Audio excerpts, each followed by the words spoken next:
বেশিরভাগ জায়গায় মানে আমরা রাজনীতির সাথে সম্পৃক্ত, আমরা রাজনীতি কর্মী যেটি বলে না কেন, কিন্তু বেশিরভাগ জায়গায় এই উন্নয়নটা সরকার নিয়ে আসেনি, নাগরিকরা নিয়ে এসছেন।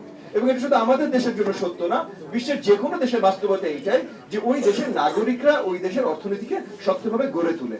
সরকারের দায়িত্ব থাকে সরকার যেন এই পথটা তাদের জন্য আরো সুগম করে, তাদের জন্য যেন বাধা সৃষ্টি না করে। আপনার প্রিয় কাপড়ের যত্নে এলো এনজাইম সমৃদ্ধ Arik silver wash detergent powder 500 গ্রাম মাত্র 70 টাকা। প্রিমার্ক। আমাদের দেশে আমরা জায়গায় জায়গায় বাধা সৃষ্টি করে রেখেছি। তো এখন মেইন পয়েন্ট হলো আপনি যেটা বললেন যে ইউনিয়ন পর্যায়ে বা গ্রাম পর্যায়ে বা ওয়ার্ড পর্যায়ে, এখন গ্রাম পর্যায়ে, ওয়ার্ড পর্যায়ে, ইউনিয়ন পর্যায়ে যদি আমরা সরকারের ক্ষমতায়ন করি, মানে ওইখানকার সরকারি স্ট্রাকচারটাকে ক্ষমতায়ন করি এবং ওই ইনস্টিটিউশনগুলোর ভিতরে অ্যাকাউন্টেবিলিটি আনি, যেটা আমি প্রথমবারও বলছিলাম, তখন আমরা এই জায়গার কাছাকাছি যেতে পারি। যেমন মনে করেন আমরাও আলোচনায় আছি যে আমরা কিভাবে মনে করেন এই যে পাওয়ারস অফ ট্যাক্সেশন, ফাইন্যান্স, কারণ টাকা যারা দেবে ক্ষমতা তার।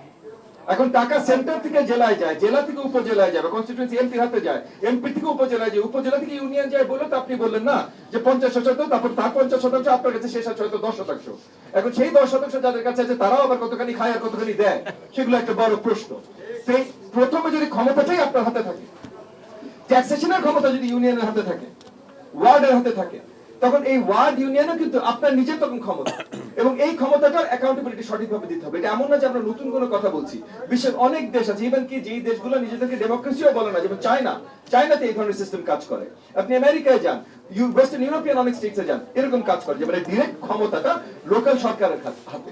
তো আপনার ফাইন্যান্সিয়াল ক্ষমতা যদি লোকাল সরকারের হাতে থাকে এবং লোকাল সরকার যদি লোকাল জনগণের কাছে অ্যাকাউন্টেবল থাকে, যেমন দেখেন মনে করেন 18 কোটি বাংলাদেশের কাছে একা কেউ অ্যাকাউন্টেবল হইতে পারে না।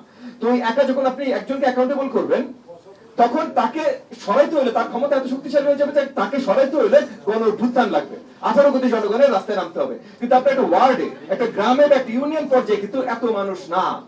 সো ইউনিয়ন চেয়ারম্যান অ্যাকাউন্টেবিলিটি পার করে আসতে পারবে না যদি আসলে তার কাছে ক্ষমতা থাকে, কারণ ওই এলাকার সবাই তাহলে চিনে নেয়, রাস্তায় হাঁটতে পারবে না, পচা ডিম খাবে। সো এই জিনিসগুলো, সো মেইন পয়েন্টটা আমি ছোট করে আপনার আনসার করছি না, বড় আগেই করছি, যে লোকাল সরকারের ক্ষমতা বাড়ানো, স্পেশালি ফাইন্যান্স ট্যাক্সেশনের ক্ষমতা বাড়ানো, এবং প্রত্যেকটি ইনস্টিটিউশনাল অ্যাকাউন্টেবিলিটি যদি আমরা আনি, তাহলে অ্যাটলিস্ট ভাই যে কথাগুলো বলেছেন, আমি বিশ্বাস করি এর বেশিরভাগ সমস্যার সমাধানের পথে আমরা চলে যেতে পারবো।